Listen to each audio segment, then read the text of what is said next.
Hi hello வணக்கம். நான் Vijay TV கலக்குதியர் பண்ணி பேசுகிறேன். இன்றைக்கி நம்ம ஒரு இடத்துக்கு வந்திருக்கோம். அருமையான கோமுகி பொய்கை, அதாவது கோமுகி டேம்னு சொல்கிற ஒரு அருமையான இந்த கச்சிராபாளையத்துலேருந்து உள்ளே வந்தீங்கன்னா ஒரு அழகான ஒரு சிறப்பான ஒரு இடமா இருக்குது.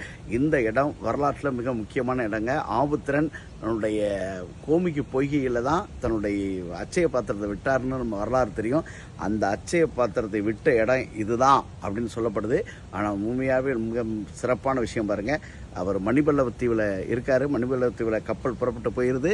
அதனால் வாழ்க்கையில் நான் எனக்கு மட்டுமே பயன்படக்கூடிய அச்சய பாத்திரமாக அது இருக்கக்கூடாதுன்னு கோமுகி பொய்களை விட்டுட்டு மணிமேகலா தெய்வத்திட்ட அதை ஒப்படைச்சிட்டு மணிமேகலை வரும்போது நீங்கள் வாங்கிங்க அப்படின்னு சொல்லிட்டு உயிர் துறந்த இடம் இந்த கோமுகி பொய்கை.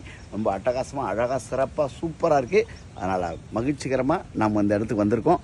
ரசித்து என்ஜாய் பண்ணி பார்த்துட்ருக்கோம். அப்புறம் பேசுகிறேன். நன்றி, வணக்கம். ஹாய் வணக்கம். நாங்கள் இந்த கல்வராயன் மலைக்கு வந்திருக்கோம். நம்முடைய அருமையான அண்ணன் ராஜா சார் அவர்கள், நம்முடைய சின்னத்துறை சார் அவர்லாம் அருமையாக பாடுவார்.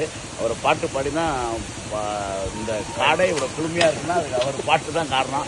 அருமையான எல்லா நாட்டுப்புற பாடலாம் பாடிக்கிட்டு ரொம்ப ஜாலியாக வந்துட்டுருக்கோம். இந்த ட்ரிப்பில் நீங்கள் ராஜா சார், நீங்கள் நம்முடைய அருமை சகோதரர் இந்த சின்னத்துறை சகோதரர் 2 பேருமே வந்திருக்காங்க.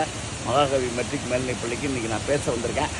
அந்த இடத்துல இந்த 2 பெரிய மனிதர்கள் ஏற்கனவே நமக்கு தெரிஞ்சவங்க தான். இதெல்லாம் பழைய பீஸ் தான், புதுசாக நீங்கள் நினைச்சிடாதீங்க, பழசு தான். எங்களுக்கு ஒரு 10 வருஷமாக தெரியும். இருந்தாலும் மகிழ்ச்சியாக இன்றைக்கி வந்திருக்கோம். இந்த நிகழ்ச்சி என்ஜாய் பண்ணிருக்கோம். பெரிய சிறப்பு என்னென்னா, இந்த காட்டில் ஒரே ஒரு விலங்கு கூட இல்லையா. அதனால் இப்போ நாங்கள் 3 பேரும் அப்படி நின்றுட்டுருக்கோம். நன்றி, வணக்கம்.